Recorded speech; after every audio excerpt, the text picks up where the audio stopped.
नमस्कार मित्रों। नवरात्रि 2023 शारदीय नवरात्रि की शुरुआत 15 अक्टूबर से हो रही है।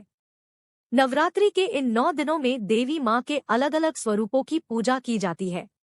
इसे दुर्गा पूजा या दुर्गोत्सव के रूप में भी जाना जाता है। यह हिंदू धर्म के सबसे महत्वपूर्ण त्योहारों में से एक है।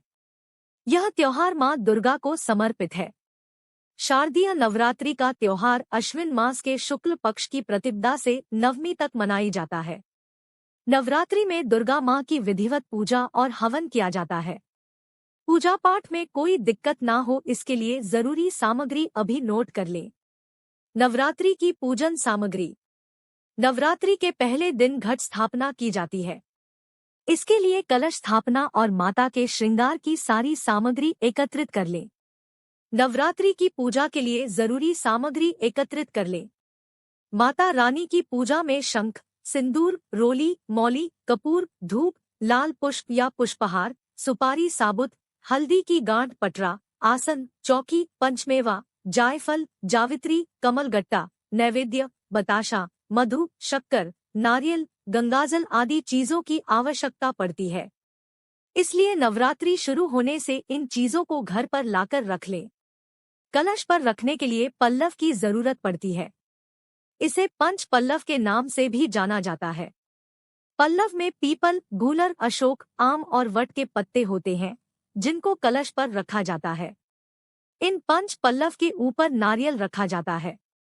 अगर आपको ये पत्ते ना मिल रहे हो तो आप आम के पत्तों का प्रयोग भी कर सकते हैं। नवरात्रि की पूजा में घट स्थापना पर जौ बोया जाता है, जो बहुत ही शुभ माना जाता है। इसलिए अभी से घर में जौ लाकर रख लें।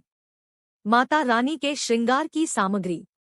नवरात्रि में माता रानी को श्रृंगार की सामग्री अर्पित की जाती है। माता रानी को 16 श्रृंगार अर्पित करने से घर में सुख समृद्धि आती है।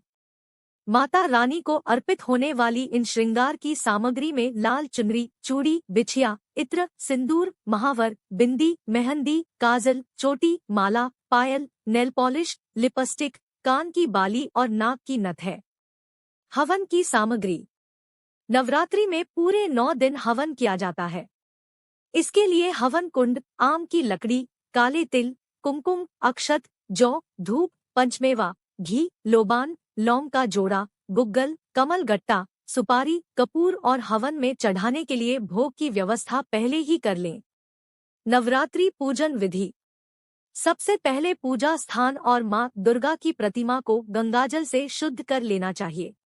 इसके बाद मां को अक्षत, सिंदूर, लाल पुष्प अर्पित करना चाहिए। माता रानी को फल और मिठाई अर्पित करनी चाहिए। इसके बाद धूप जलाकर पूजा की शुरुआत करें।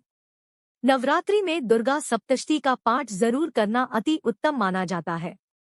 मान्यता है कि माता रानी इससे शीघ्र प्रसन्न होती है और भक्तों पर अपनी कृपा बरसाती है। माता रानी की पूजा के बाद अंत में आरती जरूर करें। इस विधि से हर दिन माता के 9 अलग अलग स्वरूपों की पूजा करने से घर में सुख समृद्धि का आगमन होता है।